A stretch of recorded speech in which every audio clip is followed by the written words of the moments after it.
शेर का एहसान। पुराने जमाने में शहर सौ कोसों दूर एक गांव में सैलाब आ गया। हजारों लोग पानी में बह गए। लातादाद घर तबाह व बर्बाद हो गए और सैकड़ों लोग पानी में डूबने से बच तो गए मगर उसके पास खाने को कुछ ना बचा था। गांव में एक गरीब किसान था। एक सुनार से इस अच्छी की दोस्ती थी। उसने सुनार को तलाश किया तो इत्तेफाक से इसका घर और सब घर वाले सलामत थे। किसान अपनी बेवा के साथ जब अपने दोस्त सुनार के पास पहुंचा तो वो भी अपनी परेशानी बयान करने लगा। भाई, मेरा घर तो चुल्लू सैलाब से बच गया मगर दुकान सैलाब से बर्बाद हो गई और तमाम माल और जेवरात भी सैलाब की नजर हो गए। फिर क्या करें? किसान ने सुनार से सवाल किया। मेरा ख्याल है कि शहर चलते हैं, वहां जाकर जरूर कहीं ना कहीं नौकरी या मजदूरी मिल जाएगी। रास्ता बहुत तवील है, वो हमारे पास कोई सवारी भी नहीं है। रास्ते में जंगल भी आते हैं, किसान ने ख्याल पेश करते हुए कहा। तो क्या हो, हिम्मत करो, अल्लाह मालिक आवा, यहां तो कोई हमारी मदद के लिए भी नहीं आएगा। बादशाह को क्या पता कि हम पर क्या मुसीबत आकर गुजर गई है। सुनार के ख्यालात से किसान को बहुत हौसला मिला। इसकी बीवी ने मशवरा देते हुए कहा, भाई सुनार, ठीक ही तो कहते हैं, बादशाह तक अपने हालात और मुसीबत की खबर देनी चाहिए। ठीक है, तो कल सुबह यहां से रवाना होंगे। सुनार ने मशवरा देते हुए कहा, हम दोनों के बीवी बच्चे गांव में ही रहेंगे। दूसरे गांव से मेरा भाई खाने पीने का सामान लेकर आने वाला है, तुम उसकी फिक्र ना करो। हाँ हाँ सुनार भाई, मशवरा तो तुमने ठीक ही दिया है। आखिर दोनों ने जरूरत का कुछ सामान साथ लिया और शहर की तरफ चल पड़े।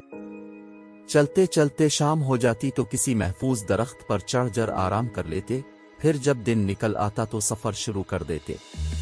चलते चलते आखिर खाने पीने का सामान भी खत्म हो गया।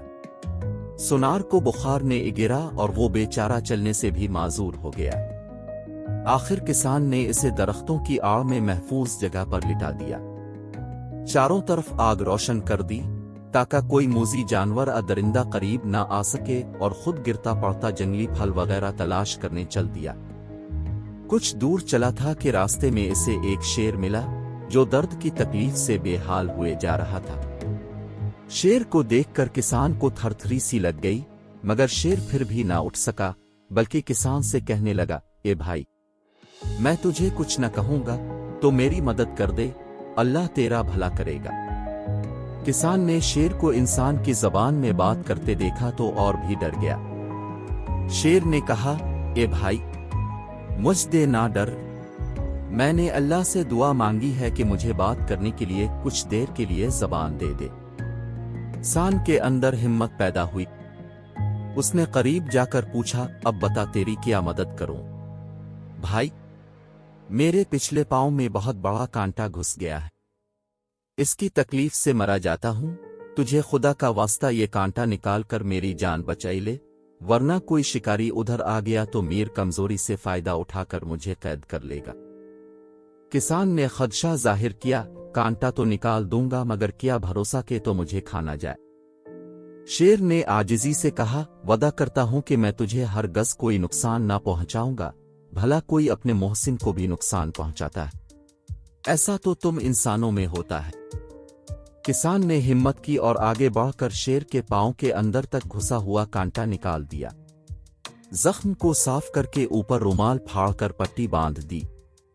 शेर ने शुक्रिया अदा करते हुए कहा, ए नेक इंसान, तेरी इस नेकी का मैं क्या बदला दूंगा, चल मेरे साथ चल। किसान शेर के साथ चल पड़ा। किसान ने शेर से कहा, ए शेर भाई, मेरा एक और साथी भी कुछ दूर जंगल में बीमार पड़ा हुआ है और कमजोरी की वजह से इससे चला भी नहीं जा रहा है। पहले मुझे कुछ खाने के लिए जंगली फल वगैरह का दरख्त बुतो दे तो मेहरबानी होगी। शेर ने कहा, ए नेक इंसान, तेरा दोस्त भी मेरा दोस्त है।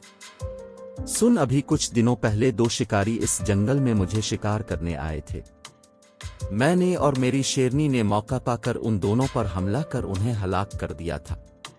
उनके साथ खाने पीने का सामान था, वो महफूज है।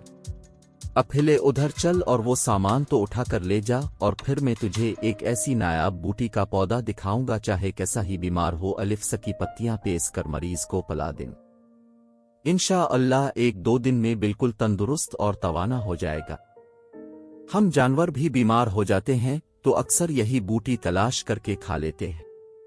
फिर शेर ने एक दरख्त के नीचे खाने पीने के सामान की तरफ ले जाकर कहा, ए नेक आदमी, ये सामान उठा ले।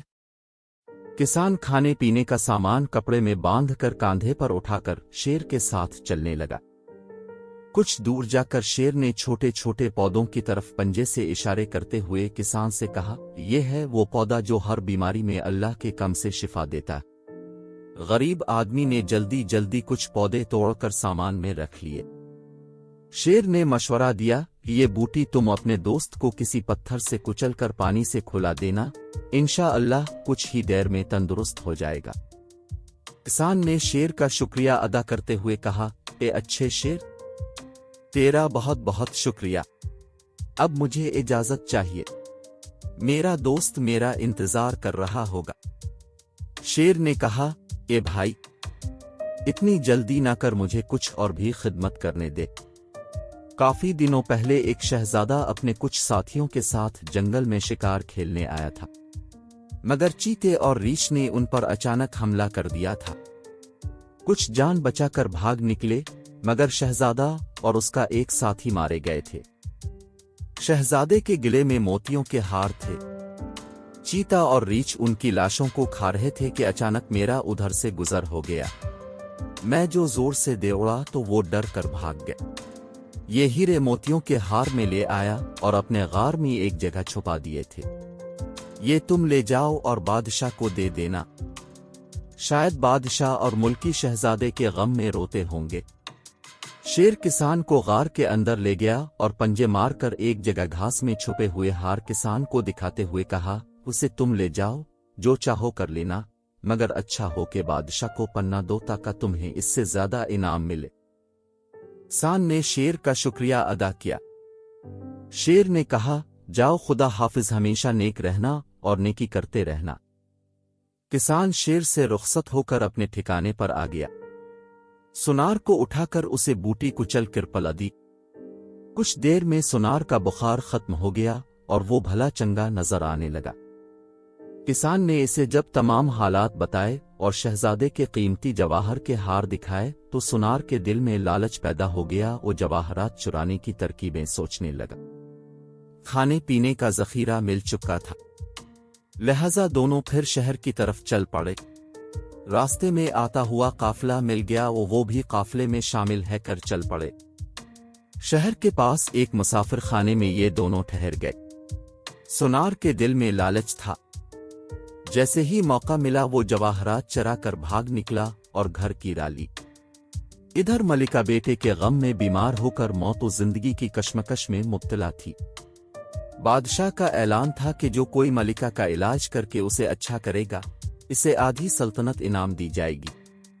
मलिका रोज बरोज मौत की तरफ जा रही थी। बड़े बड़े मशहूर तबीब आ रहे थे, मगर किसी से शिफा नहीं हो रही थी। किसान बादशाह के महल पहुंच गया और सिपाहियों से आने का मकसद बयान किया तो वो इसे बादशाह के पास ले गए। बादशाह ने इसे ऊपर से नीचे तक देखते हुए कहा, बेशख्स, यहाँ कई मुल्कों के मुआलिज आए हैं, तुम तो तबीब भी नहीं लगते, कहो फिर कैसे इलाज करोगे? हम पहले ही शहजादे की जुदाई के गम में मुब्तला हैं। किसान ने कहा, अल्लाह आपको और मलिका को सलामत रखे। बादशाह सलामत मायूस को होते हैं। अब मुझे मलिका आलिया के पास ले चलीं? इंशाअल्लाह पहली ही खुराक से मलिका आलिया तंदुरुस्त होने लगेंगी। अच्छा ये बात है तो आओ मेरे साथ। बादशाह मलिका के पास किसान को लेकर आ गया। किसान ने जेब से बूटी निकालकर उसे पानी में घोलकर जैसे ही पिलाया, मलिका के हाथ पांव में जुम्बिश होना शुरू हो गई और उसने आंखें खोल दी। दूसरे दिन वो बातचीत करने के काबिल हो गई। तमाकादम, कनीजें और खुद बादशाह भी ये देखकर हैरान रह गए। शाम तक मलिका जिस्मानी तौर पर बिल्कुल ठीक हो गई। बादशाह ने गरीब और नादार अवाम के लिए खजाने के मुंह खोल दिए। किसान को आधी सल्तनत देने का भी ऐलान कर दिया गया। किसान ने बादशाह से कहा, आलीजा। शहजादा शिकार के दौरान मारा गया था। फिर इसने शुरू से लेकर आखिर तक सारे हालात का बादशाह से खर करते हुए सुनार काफ बदअहदी और धोखे का जिक्र करते हुए बताया कि सुनार शहजादे के कीमती हार चुरा कर फरार हो गया। गांव में सीलाबे और इससे होने वाली तबाहियों से बादशाह को आगाह करते हुए इससे मदद करने की अपील भी की। बादशाह को सुनार की धोखेबाजी पर सख्त गुस्सा आया। इसने फौराए सिपाहियों का एक दस्ता रवाना करते हुए सुनार की फौरी गिरफ्तारी का हुक्म जारी कर दिया और गांव वालों के लिए इमदादी सामान और मदद के लिए कारिंदे अलहदा रवाना कर दिए। सुनार को इसके घर से गिरफ्तार करके सरकलम कर दिया गया। बादशाह ने ऐलान करते हुए गुस्से से कहा, चोरों लुटेरों के लिए इस मुल्क में कोई जगह नहीं है। बादशाह ने किसान का शुक्रिया अदा करते हुए इसे आधी सल्तनत देने की ख्वाहिश की तो किसान ने कहा, बादशाह सलामत। आप और आपकी हुकूमत को अल्लाह सलामत रखे। आपकी जरूरत आपके मुल्क को है। बादशाह इस जवाब से बहुत खुश था और इसे अपना बेटा बनाकर बाद में वजीर आजम बना दिया।